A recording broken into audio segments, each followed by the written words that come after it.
Do you ever wish your dog could just calm down? Or maybe you're sick of them begging at the dinner table or running up and jumping on your guests every time they walk in the house?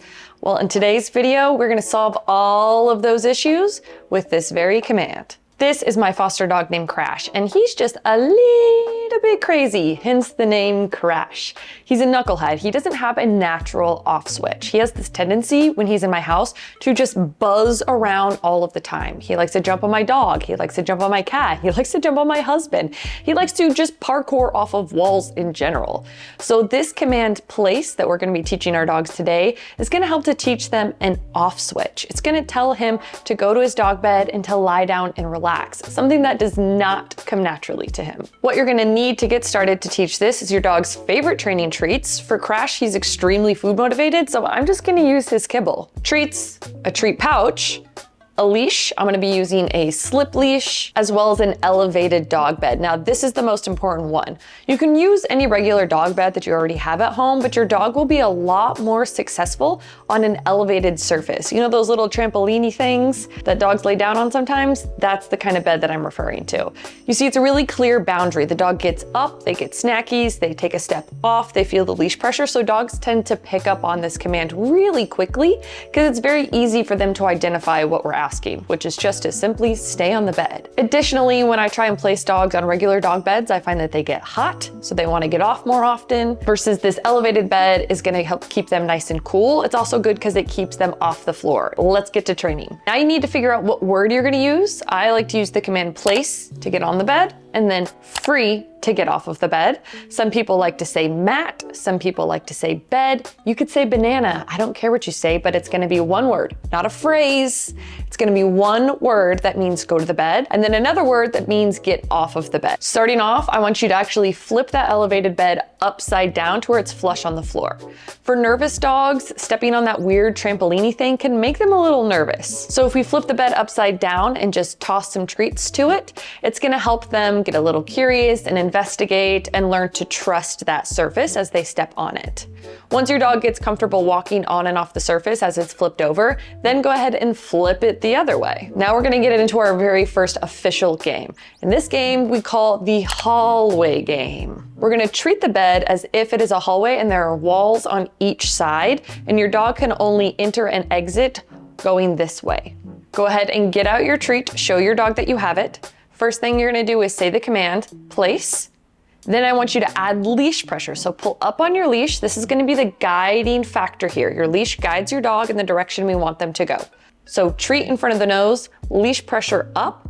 You're gonna guide your dog on the bed. As soon as all four paws are on the bed, you're gonna release the leash pressure and drop the treat on the surface of the bed. Now this is important. I want all the treats to come off the surface of the bed. That's what makes your dog so obsessed with this command. It's like a magic carpet where treats just magically pop out of it at all times. Now, I don't give treats for getting off of the bed. I only give treats for going on the bed. That way, all the good, fun reward comes in command and not necessarily for coming out of command. However, if you have a dog that's a little bit unsure, a little bit spooky just because the bed is still really weird to them, it's totally fine to give them a treat to get off the bed to build their confidence. My preference is treats only come in command. And you're just gonna do this for a couple of reps. The whole purpose of the hallway game is to just get your dog comfortable going on and off of this surface, which most dogs, once they get a couple of treats and some excitement there, they're gonna pick up on it pretty quickly. Let's move on. Now we're gonna go on to four corners. So you're gonna put the treat in front of your dog's nose. You're gonna say the command, place. You're gonna apply leash pressure, guide your dog on the bed, and as soon as all four paws are on that bed, you're gonna place a treat in one corner, and then you're just gonna keep going around the bed, placing a treat in each corner. I like to say the command as I'm placing the treat. So it'd be place, give the treat, place, give the treat. The sole purpose of the four corners game is to get your dog comfortable walking on the boundary. So some dogs will get on the bed and get really weird and awkward and still. So as you move around, it allows them to move around and get comfortable. And it also just shows them where the boundary is. We are showing them, here's where the bed stops, here's where the bed stops, here's where the bed stops, and also here's where the bed stops. So it helps show them the boundary of the bed. If they get good in one direction, then I want you to flip it and go the opposite. And continue to do this a few times. You're not just doing these exercises once, you want to do it until it's starting to click for your dog when they're having a lot of fun. Easy peasy lemon squeezy, let's move on to the next one. Now we're just going to start to do some circles. So I want you to say the command, put the treat in front of your dog's nose, apply the leash pressure. You guys don't skip the leash pressure. This is going to be an important step for later on. We want to show your dog that leash pressure turns on when they're off the bed, and then as soon as they get on the bed, that leash pressure goes away. This is going to be crucial for when we start to incorporate the stay aspects. And now I just want you to start to make a circle around the bed. What you will notice, this is where most dogs start to make the first mistake, where they step off because they're following your lead and they don't really understand the concept of just staying put yet. Here's how we're gonna teach that. Allow your dog to take a step off of the bed. A lot of people want to micromanage their dog. They want to get ahead. They can see that they're about to make the mistake. It's going to be a lot clearer to your dog if you allow them to make the mistake, take the step off, and then when we show them what we want instead, it helps the light bulb go off that much faster. As soon as your dog takes that step off, I want you to say your negative marker. I like to use no. Some people go or oopsies. That's not for me. I don't say oopsies. If you do, more power to you. Those words won't be coming out of my mouth. I'm just gonna simplify it to just no. So as soon as that one paw goes onto the ground, you're gonna say no, pull up on your leash pressure, guide them back to the bed. As soon as that paw is back on the bed, you're gonna release the leash pressure and remind them what they should be doing, which is place. Then just continue that circle. After you've completed your full circle, you can give them a reward, tell them free, guide them off, and then turn around and go do the exact same thing again. I want you to master one direction first. Be able to make a circle, maybe 2 circles without your dog making a mistake before you move on to changing the direction. You're gonna notice these subtle little changes can really throw your dog for a loop. So as soon as I turn the other way, it changes the visual for the dog. They get confused and they think, well, let me just get off this thing. Your job to say, no, no, no, no, no, not yet. You're not done just yet. So you're gonna say no, apply your leash pressure, pull up, put them back on the bed, release that leash pressure and remind them place. As you're moving through these exercises, if you find that your dog is making a lot of mistakes, if you hear yourself saying no a lot, it means you're moving way too fast. Slow down, back it up, Terry. You're gonna wanna go really slow through these exercises. I would rather you build on success than your dog constantly make mistakes and you get frustrated. So make sure you're going really slow through these steps.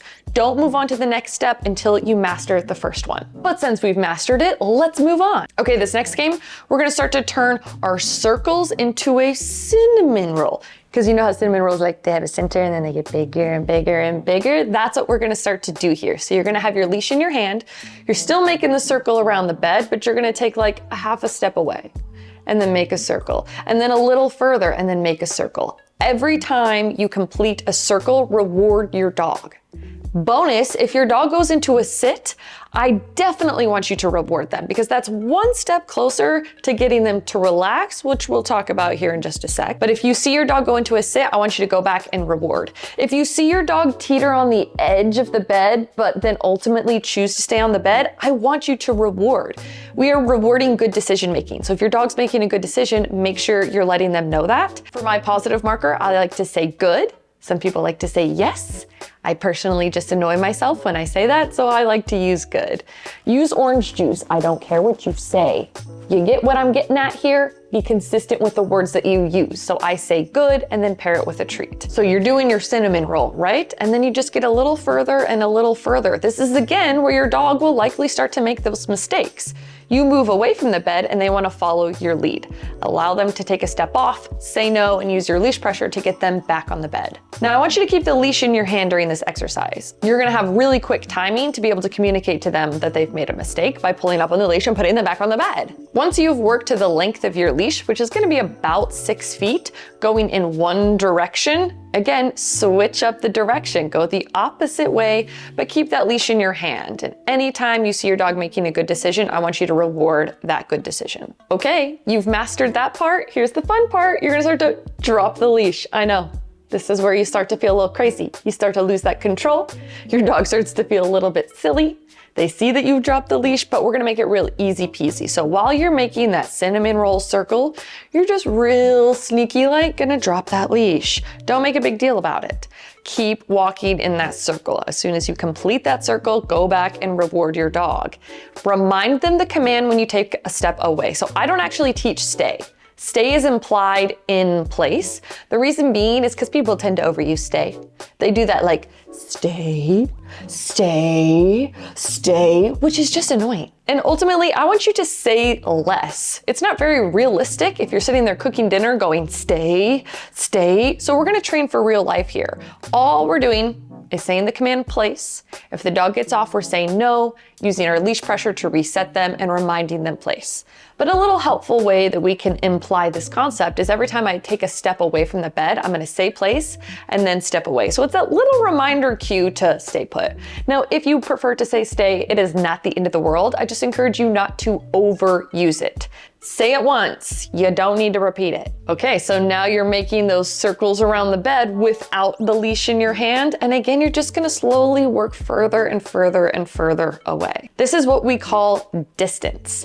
And simultaneously, we are also working duration. So there's 3 ways to advance your dog's training. We call them the 3 Ds of training, and that is distance, duration, and distraction. Now, I never wanna train all 3 things at the same time when a dog's learning a new concept. Instead, I start with one. The first one we did was duration.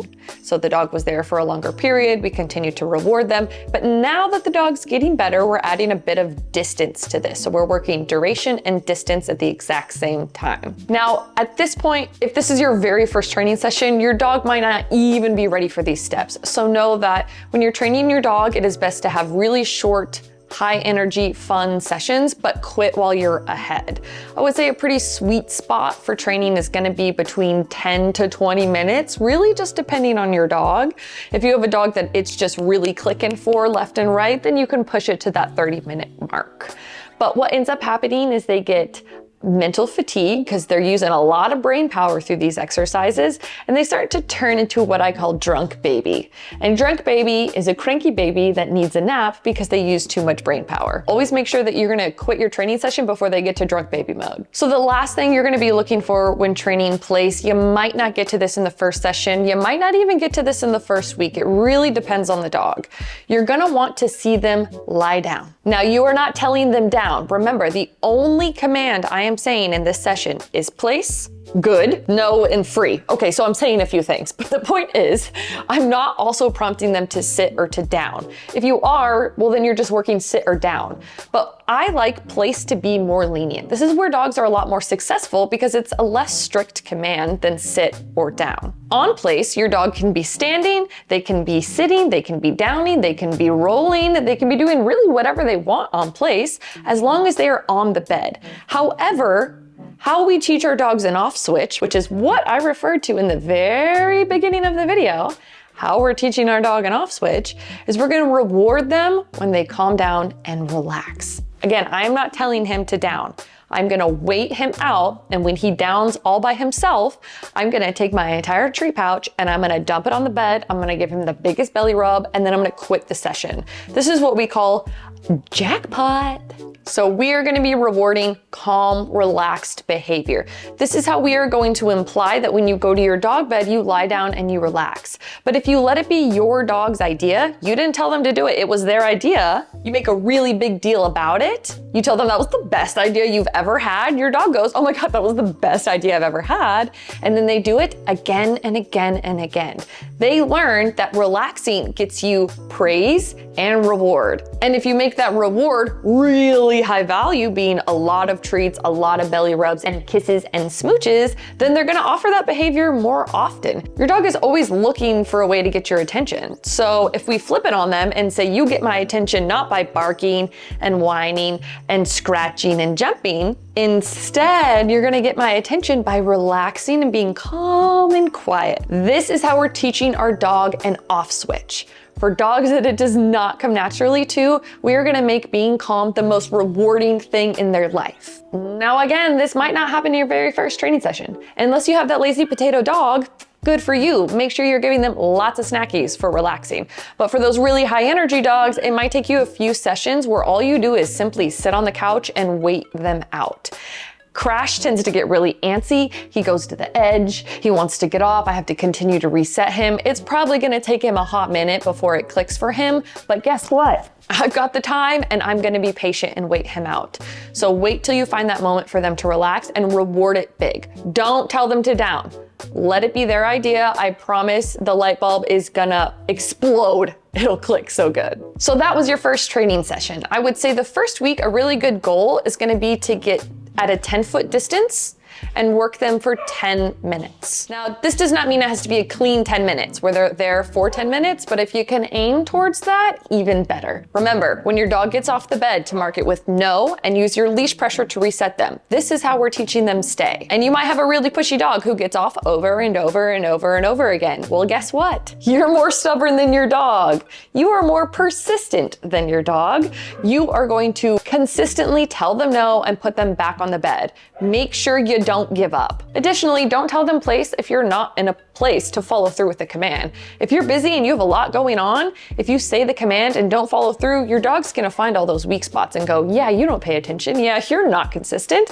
I don't have to do this command. So make sure when you train this, you're in a place where you can be consistent, follow through, and keep your focus on your dog. Now, we haven't added any distractions to this yet. A distraction is gonna be knocking on the front door, training around other dogs, having sounds go off, having people run around, all of that kind of thing is gonna get your dog to make a lot more mistakes, but we're not ready for that just yet. Don't make this too hard too fast. You have to make sure that you are building on success. So this week, all you're focusing on is distance and duration while staying on place and telling them free whenever they're done.